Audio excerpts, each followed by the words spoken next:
Now, this is not entirely unrelated to Louis Althusser's Structuralist Marxism, which lends itself to an examination of structures in opposition to each other, but not much on the emancipatory human subject, or nothing like that. It lends itself to a hyper-objectivist kind of Marxism that tends to view the world in binary terms, not unrelated to those today who are concerned above all with weakening or defeating US-EU hegemony without worrying too much about what the source of that weakening or defeat is.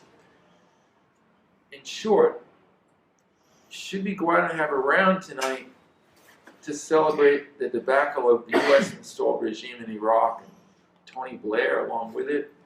Or should we worry equally about the type of people who seem to be coming to the fore in Iraq these last couple of years?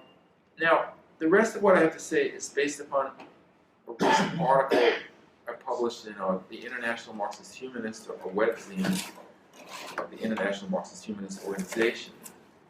Now, one thing that has troubled me of late is the extent to which Louis Althusser's structuralist Marxism remains alive, maybe not in full, but as an influence, not only, especially on a lot of younger people, not only Marxists, but those who moved away from Marxism as well. And we've had in the past decade and a half a return to Marx. I mean, if you compare it to like the early 90s. But when the return to the Marx, if it ends up with Althusser, it's a version of Marxism that is not, offers a little too comfortable a transition from post-structuralism back to Marxism, because you can embrace Althusser while rejecting subjectivity, humanism, and even the dialectic. Now, I want to begin with the famous Althusser's most famous contribution, the ideological superstructures. I want to attack him, so to speak, at his strongest point. Because even here, the idea of critique, resistance, or revolt on the part of the subjugated is closed off almost completely. Now, the essay on ideological superstructures was, of course, a serious attempt to go beyond reductionist arguments concerning ideology's relationship to its material base, and to theorize ideology's place in late 20th century capitalist society in terms of institutions outside value production, like religion and education and the political sphere as well. Now, in this essay, Ideology and Ideological Superstructures, any notion of subjectivity is either illusory or suspect. The illusion of a subject that has real power and influence props up the dominant political form under modern capitalism, liberal democracy.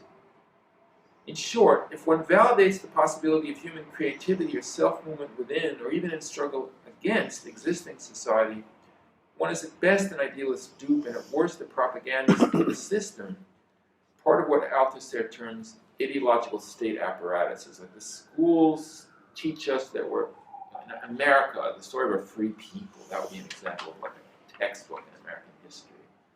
That's part of the ideological superstructure. Now, he used this very unusual word in English that the ideological apparatuses interact with individual members of society by engaging in the interpolation of these subjects, individuals as subjects, but this interpolating of the individual, hauling out the individual by the system as a subject is actually part of their domination, even though it's disguised as telling them how free they are. And of course, if you go over to French, in English, interpolation has the meaning of like, giving someone a hard time in Parliament or something like that. But in French, the police can also interpolate. They can just call you in, hold you for a while. It's not actually arresting you, but they've just like interpolated you. So it has a much more sinister meaning in French than in English. So they are taught to be obedient to their God, to their conscience, to the priest, etc., to the boss, loving thy neighbor as thyself. All this is part of our ideological apparatus. Referring to a free subject or a subjected being, because the term subject has both those meanings. I'm a subject. This really has so many different meanings in all the Western languages. But he fuses it into a single totality, wherein the individual is interpolated as a free subject in order that he shall submit freely to the commandments of the subject, in order that he shall freely accept his subjection. Now, of course, Althusser entirely talks here about individual rather than collective subjectivities, ignoring the varying forms of collective self-consciousness and resultant collective action for self-liberation that emerges again and again on the part of oppressed classes, genders, nations, ethno-racial groups, and sexual minorities. This is the most problematic omission, indeed, for a Marxist. But even if one remains on Althusser's ground that of the individual subject who is a mere subject of domination, isn't he creating a false totality? Where's the possibility of contradictions between these individual subjects and their subjugation? Althusser acknowledges that such a situation may occur, but he passes this off as the occasional bad subject, a maladjusted subject, was then dealt with. The actual repressive apparatus of the system is there, as opposed to the ideological apparatus. And then the police have to actually step in with the handcuffs, and so forth. But what about a rebellious individual subject whose rebellion touches off wide support within an entire subjective group? And at this point, I go into the well-known story of Rosa Parks not sitting down on the bus and it's helping to spark a 6-month-long mass movement that really broke the back of racial segregation. Rydenievskaya calls this type of subjectivity a subjectivity which is absorbed objectivity, that its struggle for freedom it gets to know and cope with the objectively real. So the subjectivity that emerges in relationship to objectivity takes on an objectivity, because subject-object reversal is, of course, key to the whole dialectic from Hegel to Marx. Now, a lot of people go into this other aspect, which is that the ideological superstructures seem to float above the economic structures of society. There's a little footnote in there, not in here and there in Althusser, there are these footnotes that say, look at Mao Zedong's theory of contradiction or something like that. Odd kind of statement for a member of the pro-Russian Communist Party of France. But there are actually links conceptually between the ideology of Mao's culture revolution and Althusserianism, in that both are interested in operating at the cultural superstructural level. Thus, the Maoists read guard attacks on forms of Western culture, so-called, like classical European music or books, supposedly constituted a challenge to global imperialism. This is the very time when Mao was refusing to give much in the way of material aid to Vietnam in its struggle against the U.S. And of course, we know the whole story of how that turned out, with inviting Nixon and so forth.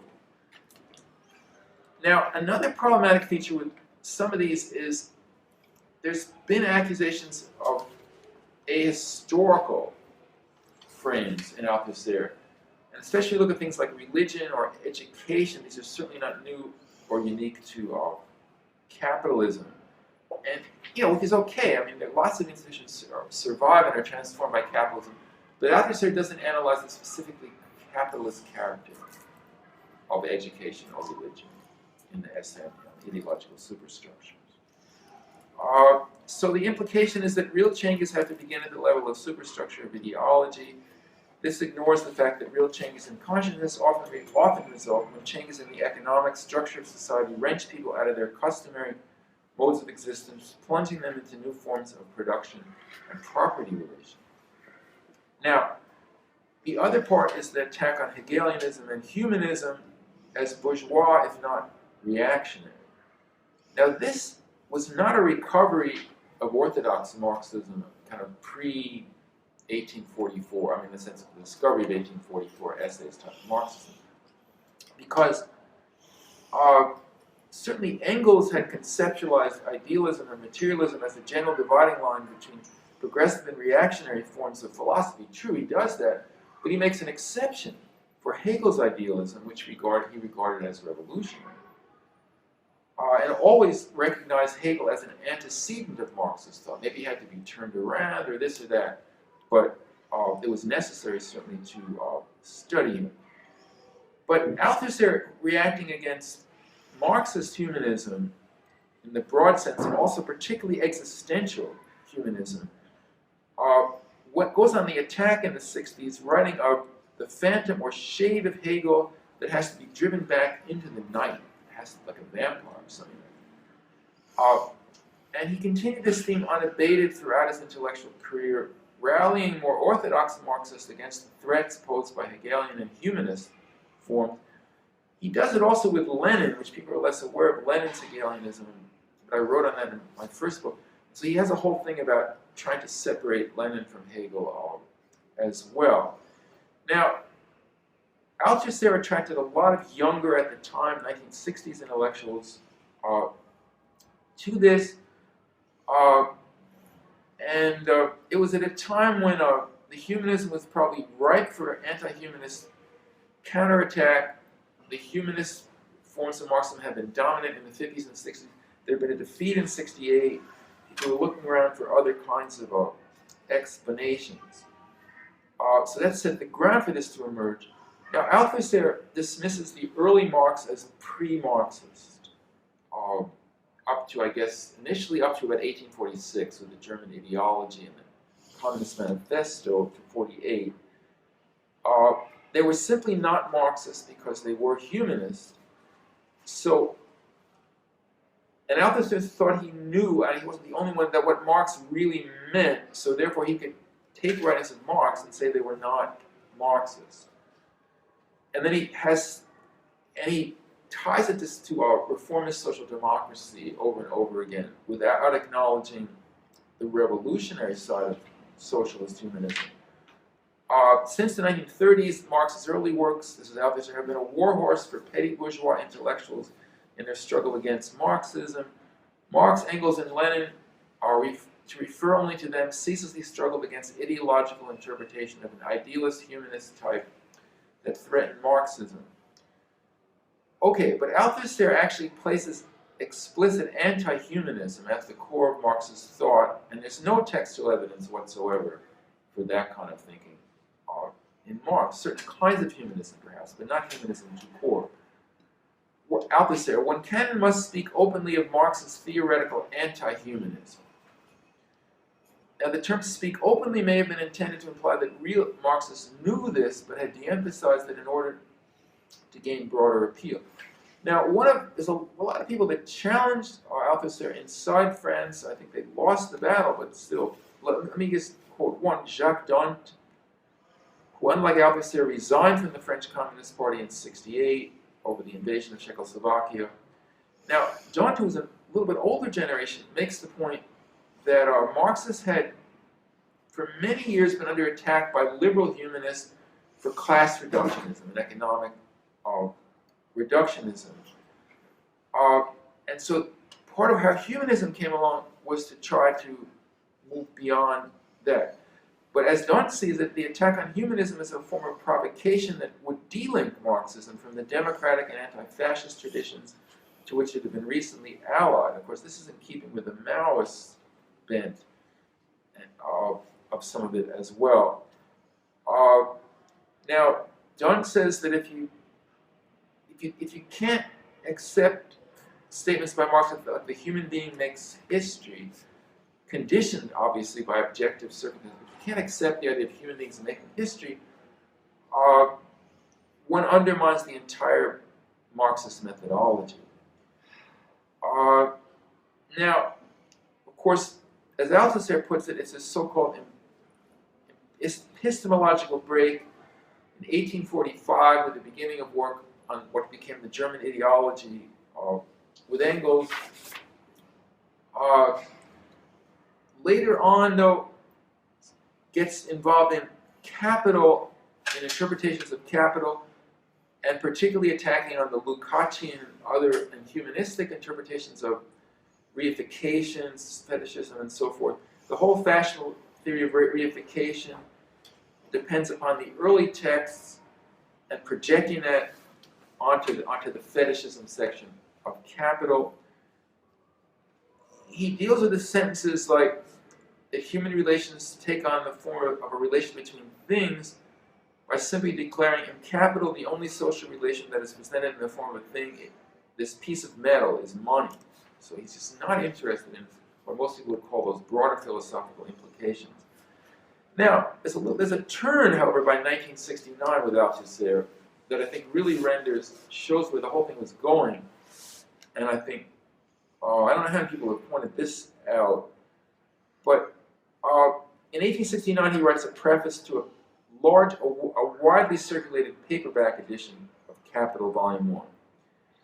And he says that one of the problems with the book is that it has a method of presentation imbued with Hegelian prejudice. This is not young Marx. This is Marx, mature Marx. And therefore, leave aside part 1, commodities and money, in the first reading of the book, because otherwise you're going to get sucked into this Hegelianizing frame. It'll read the book out of order. So he seems to have modified his earlier notion of an 1845 epistemological break, because here in 1969 he laments, as he calls it, survivals in Marx's language and even in his thought of the influence of Hegel's thought, this in Capital itself. So when does Marx become fully Marxist? Well, you have to wait a few more years. 1875, the Critique of the Gotha Program and the Notes on Adolf Wagner, 1881. Texts that were finally free of the supposed taint of Hegel and humanism. In other words, Marx was not really a Marxist until 8 years before his death. Okay. Now, here's the turn. Here's the dialectical turn that was waiting. I'm not saying Althusser intended this, but his argument here flirted with an open anti-Marxism and in no small way anticipated the post-structuralist rejection by Michel Foucault and others of Marx tout court, as a Hegelian humanist whose thought was supposedly marked by the concept of a fixed human essence. And that is why Althusser remains the Foucauldian's favorite Marxist, but he shouldn't be ours.